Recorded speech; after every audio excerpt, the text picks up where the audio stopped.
What if Zerofuku met Jesus? When the weight of misfortune meets the peace of eternal redemption. Zerofuku walked among men like a shadow with a gentle smile. He was not born with a mission to dominate or punish, but to alleviate. His heart was a sponge. It absorbed all the pain, sadness, and despair of humans.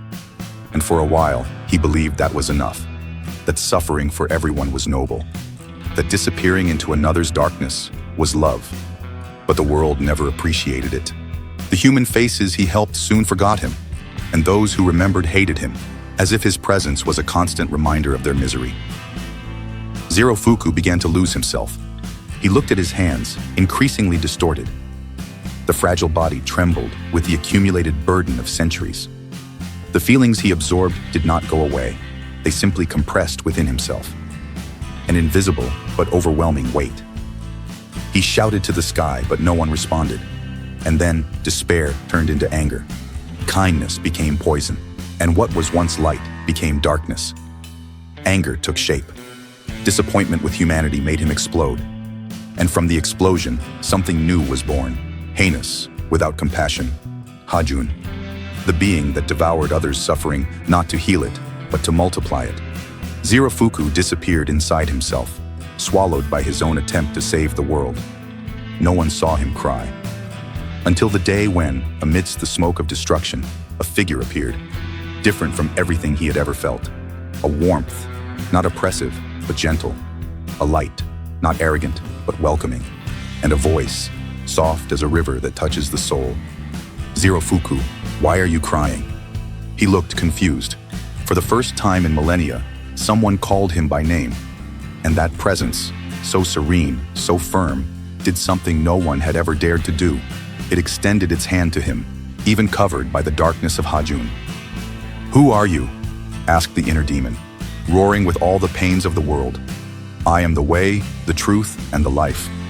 No one comes to the Father except through me." John 14:6. Zerofuku staggered. It was as if something inside him, something small and forgotten, still remembered that name. Jesus. The creature inside him struggled. Hajun roared, wanting to destroy that peace. But the peace did not retreat. It simply said, "Come to me, all you who are weary and burdened, and I will give you rest." Matthew 11:28. Zerofuku fell to his knees. His body trembled. He cried not only for the pains he absorbed, but for never having learned to allow himself to be healed. Jesus' words enveloped him like an invisible embrace. "I did not come for the healthy, but for the sick. I did not come to call the righteous, but sinners to repentance." Mark chapter 2, verse 17. And there, in the midst of destruction, misfortune found redemption. Zerofuku reached out his hands, fragile, trembling, and held the hands marked by nails. And something he had never felt before filled his entire being. Peace. A peace that did not come from the absence of pain, but from the presence of meaning. And the weight disappeared. Hajun shouted once more, but there was no longer space for him. Light triumphed. Zerofuku was crying, now not out of pain, but out of relief. Finally, he no longer had to carry the world, because someone had already done it for him, on the cross, out of love. The world did not understand what happened to Zerofuku. Some thought he simply disappeared. Others believed he went mad. But the truth was simpler. He was found. Now, it is your turn to understand. You who hear this story, how many times have you tried to be strong for everyone? How many times have you swallowed the pain of the world, thinking that was virtue, when all you needed was to rest in the arms of the Father? Zerofuku was not evil. He was tired, lost, craving a meaning that the world could never give him. Like you, Jesus still extends his hand. He is not afraid of your shadows. He looks you in the eyes and says, "I am the light of the world. Whoever follows me will never walk in darkness, but will have the light of life." John chapter 8, verse 12. You can keep fighting alone, or you can let him fight for you. You can keep trying to save the world by merit, or you can be saved by grace. This story is not just about Zerofuku. It is about you.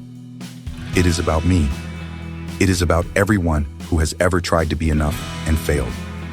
Because deep down, Salvation was never about being enough. It has always been about being loved. If this story touched your heart, if you felt something move inside you, then do not ignore this call.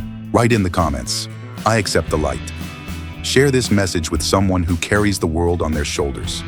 Subscribe to the channel to receive other stories that may change your life. And if you can, listen to this story again before sleeping, because there are words your heart needs to hear more than once. Jesus is still calling, and today may be your day to say yes.